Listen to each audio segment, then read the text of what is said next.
Alright, so I don't talk about spiritual stuff on this YouTube page very often. But it's Sunday, so I'm gonna give you my sermon. Really, this is things I've been thinking about over the last week or two. I've been traveling. I'm in Portland, Oregon right now. I live in Oklahoma, but my kids live here in Portland, and I came out to visit. They needed some, support, some help. They needed some time for me to just visit with them and talk with them. Just give them a little bit of extra help so they could lift up out of the rut that they're in. And I get it. I totally get it. Sometimes we just need a hand up. And it makes me feel good to be able to give that to my kids. I don't have a lot of money, so the hand up isn't always money. It's not a handout. But that doesn't matter, because that's not always what we need. So I'm traveling across the country thinking a lot, because that's what I do when I'm driving on long distances, about how happy it makes me feel to be without the structure of the daily expectations that we have when we're in our normal daily lives, going to work, taking care of our pets, our children, our friends, our family, ourselves. These are all very, very important things that we have to do for ourselves. And there's no shame in maintaining that. It's not a less than life. It can be a very beautiful life, a very fulfilling life. And in fact, I think that it reflects on our basic needs as human beings, as living beings. All living beings, by sheer existence, have certain needs. And for human beings, those needs essentially are nourishment, shelter from the elements, and the ability to care for oneself. And that includes to care for your body in terms of health care. It means that you have a right and responsibility to care for your body in terms of nourishment and in terms of taking shelter from the elements, because these are all things that threaten our basic ability to survive. We have to have these things or we don't survive very well. If ultimately nobody gets out alive, if we all eventually die anyway.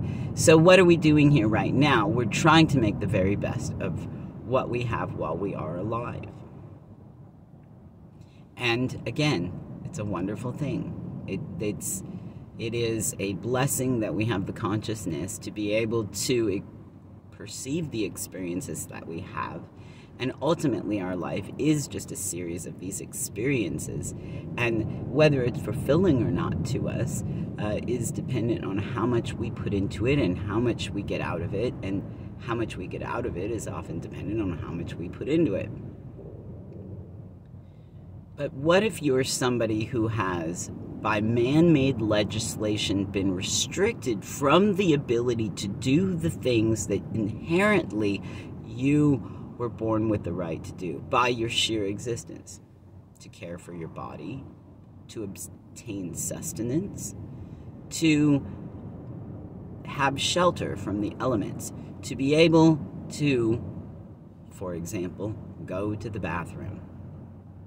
Every human being has to go to the bathroom. If you don't, you will die of poisoning, blood poisoning, internal blood poisoning. If you do not excrete your waste, you will eventually die from internal blood poisoning. You have to excrete your waste. Everybody has to do it. We all have to consume. We all have to excrete. Period. Right? And yet, we have created legislation over our existence in the most modern sense here in the United States that basically restricts human beings' ability to excrete their waste based on how much money they have. Let's break this down. Nobody wants you to go to the bathroom in the middle of the street or in front of a store or just in a bush in a public park, with very good reason. There are public health reasons, sanitation reasons. I get it.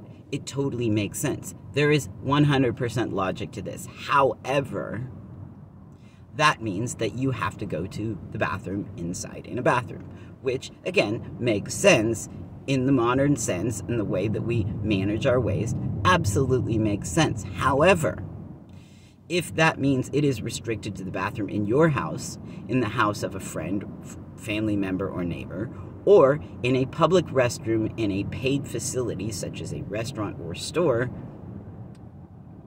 that means that you have to have the money to have a house. You have to have the ability to always be at your house when you need to go to the bathroom. Or you have to know somebody who has the money to have a house and be able to be at their house whenever you need to go to the bathroom. Or you have to have the money to go into an establishment that requires you to be a paying customer in order to use their bathroom when you need to go to the bathroom. Portland is an exception that I have seen that to some extent I'm impressed with this particular factor. There are many porta potties around the city that are permanently stationed and publicly maintained by the city, so that regardless of who you are, whether you're homeless or not, if you are in that place and you need to go to the bathroom, you can. Now, whether or not there's toilet paper in there is a whole nother story. I've learned you travel with your own toilet paper. That's okay. If you can't find a bathroom, you would be doing so anyway.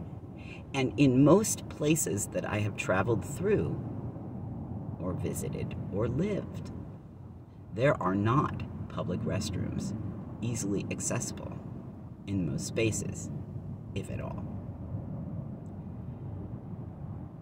That's just one issue where we have basically criminalized access to a very human, essential need unless you have money. It is your ability to have access to this most essential need of all human beings is directly correlated with how much money you have.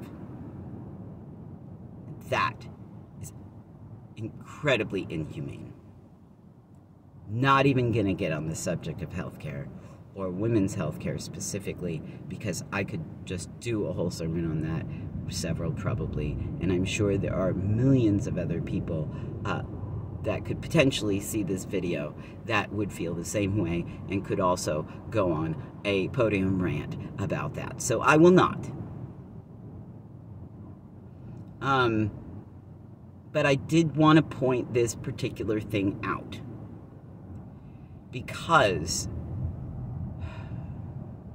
so much of society looks at people without homes, transient, houseless, or migratory people, as garbage, as rubbish, unsightly, something they don't want to see, something they don't, and many of the times that I have had conversations with people that feel this way about the houseless, they immediately go to, well, they go to the bathroom outside. I don't want them going to the bathroom in my yard.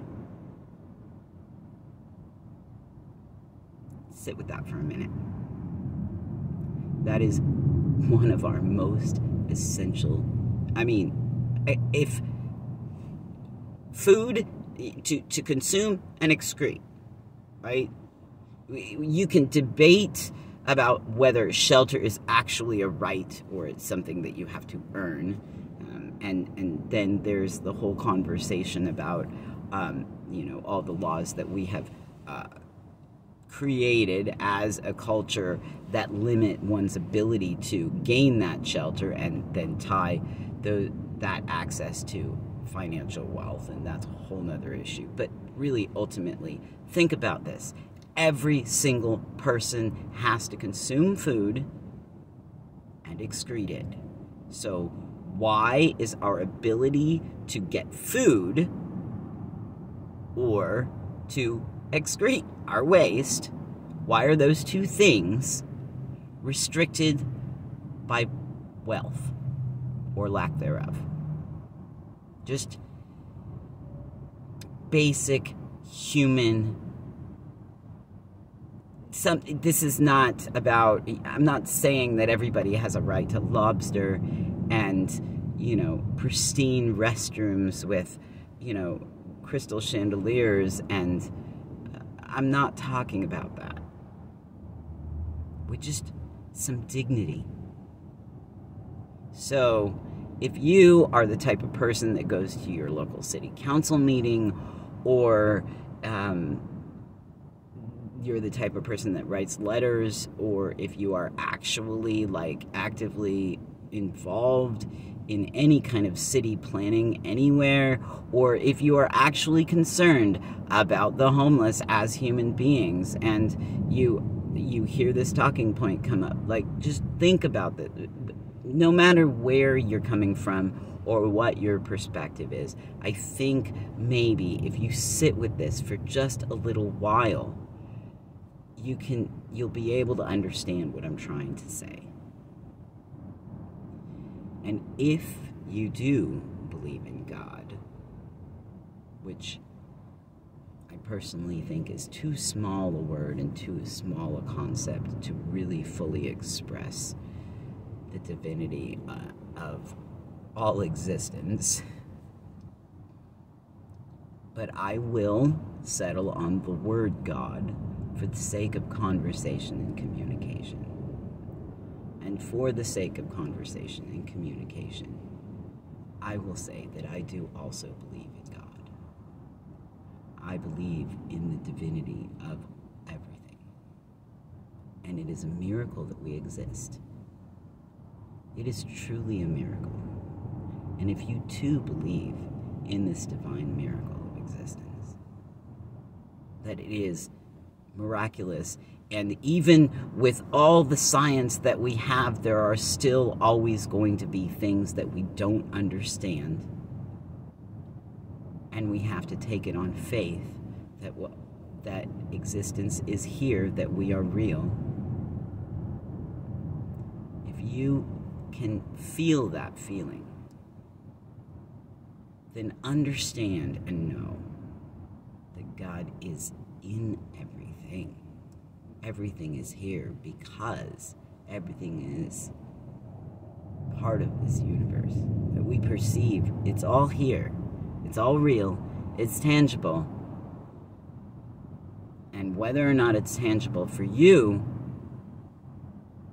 whether or not it's in your line of sight, does not mean it's not tangible for somebody else and it's not in their line of sight. So I can believe in God where I am here, and you can believe in your perception of God where you are, wherever you are in the world. And we can have faith that we are both tapping into the same divine mystery. And with that thought, we try to embrace that God is in everything and everyone.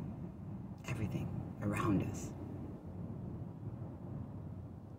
And if that is true, then how can you turn your head or close your eyes or judge someone who has less money than you and therefore has been affected by the restrictions that man, not God, has made on society that limits their access to the basic fundamental needs that they have for their existence, and therefore it affects the way that we perceive them. They have just as much God in them as you do, as the redwood tree, as the eagle, as the whale. And they deserve just as much dignity and respect. So let's really think about that and try to take steps to make changes. You know, it'd be really nice if no matter where you go, whenever you're traveling, visiting, or simply living, that there's always access to a safe public restroom. Just saying. I love you.